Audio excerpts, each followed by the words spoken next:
2023م کال خو ختم شو، اوس شروع شو 2023م کال، اوس هم څه تلي راغلي نه دي. که ته غواړې چې په ژوند کې په مخ کې وړاندې لاړ شې، نوې فکر او نوې سوچ راوړې، یو نوې میشن، یو نوې مقصد خپلې مخې ته کېدې او په هغې باندې که تا کار شروع کو او په قلاره په مخ کې وړاندې ځې، یقین وکړه چې 2023م کال کې به ته یو کامیاب انسان جوړېږي. دا راکټ ساينس نه دی، دلته څوک بم نه جوړي او نه دا داسې مشکله کار دی. او که ته په هغه سوچ او په فکر باندې روانې کم کې چې 2023م ستا تیر شولو، نو چې څنګه ته په هغې کې ناکامه پاتې شوې، یاد ساته هغه ورځ لرې نه ده چې 2023م کال به هم تیر شي، 25م به هم تیر شي، خو ته به یو ناکامه انسان پاتې شي. یاد ساته ناکام انسان په ژوند کې د هیڅ چا په کار نه راځي. که تاسو غواړئ چې د چا په کار راشئ، ځان دپاره هلې ځلې وکئ، د قوم په کار راشئ، د معاشرې په کار راشئ، په خپل ځان کې به بدلون راولئ. د وخت سره به نوې زده کړې کې، نوي یاران دوستان به را پیدا کې د خپل فیلډ ریلیټډ. المرء علی دین خلیله، حدیث مبارک دی چې د کم محفل سره کېنې د هغې رنګ به تا ته لګي. آیا کم خلک چې په 2023م کال کې تا د ځان سره ساتله، هغه خلکو تعالی څه فایده درکړه؟ تا نه هغوی ته څه فایده وشوه؟ که وخت دې هسې بې بسه تیر کړي او هېڅ فایده دې نه ترلاسه کړي او ته په هغه لاره باندې روانې، نو هم ته ناکامه وې او ناکامه به یې. د دې وخت نوې زده کړې وکړه. که ته چېرې په سکول کې ټیچر یې، ټیچنګ مه پرېږده، د هغې سره ډیجیټل سکلز زده کړه، ځکه چې دور ډېر زیات بدل دی.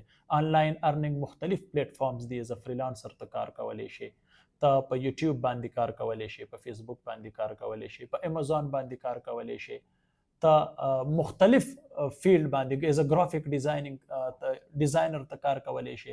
ډېر زیات پلیټ فارمز دي، خو ته په دې ګوګل کې خو سرچ کړه که نه چې یار ما ته څه کول پکار دي. ځان نه خودداره جوړ کړه، یقین وکړه چې د خلکو به په کار راشي، د خپل ځان به په کار راشي، د خلکو مینه به در سره سیوا شي. که یو انسان کله د ځان په کار نه راځي، آیا د هغه نه به خلک تمه امید وساتي؟ ژوند په امید خوړلی کېږي. 2023م کال دی، اوس نه راپاسه او یو ښکلی ښایسته فکر وکړه. ځان ته یو ټارګټ کېږده چې یار 2023م نه زه فارغېږم، زما سره به دا څیزونه وي، حلال رزق به زه ګټم، د خلکو به په کار راځم، معاشره کې به زه یو نوم پیدا کوم. دا څیزونه لرې نه دي. یاد ساته د هر یو څیز شروعات چې دی دا د سوچ نه کېږي، د فکر نه کېږي. مثبت سوچ شروع کړه، منفي سوچونه مه کوه. ته ګوره چې ته په ژوند کې څومره په مخ کې وړاندې ځې. تاسو کتلی شئ څومره خلک هم چې په ژوند کې په مخ کې وړاندې تللی دی، هغوی یو سوچ کړی دی، یو فکر یې کړی دی، هغه فکر نه بعد دی په مخ کې وړاندې تللی. دا خبره زه منم ستا سره به پیسه نه وي، دا خبره زه منم ستا سره به سکل هنر نه وي، دا خبره زه منمه چې تجارت بزنس دپاره به تا سره پیسه نه وي، دا خبره منمه ډیجیټل سکلز د زده کړې دپاره به ستا سره پیسه نه وي. یو سوچ خو شته که نه، یو فکر خو شته که نه؟ تر څو به پردی غلامي کې، تر څو به د چا سره په میګا مارټ کې کار کې، تر څو به د چا سره په یو دکان کې کار کې، تر څو به په سکولونو کې ټیچنګونه کې. آیا داسې ستا په مخ کې وړاندې بوځي؟ ټیچنګ کوه، که سرکاري کې که پرایویټ کې، جاب کوه که سرکاري کې که پرایویټ کې، د هغې سره زده کړې وکړه که نه؟ وخت ورکړه، مستقل مزاجي اختیار کړه، نیمه ګینټه په ورځ کې، خو هره ورځ، ټوله ورځ مه کښېنه یو څیز ته. ته په هغې کې په مخ کې وړاندې نه شې تللی. سوچ وکړه، فکر وکړه. یو کامیاب انسان څنګه جوړېږي؟ کله دې سرچ کړی دی؟ موبایل به ستا سره د یو وخت کې د 40-40 روپو وي.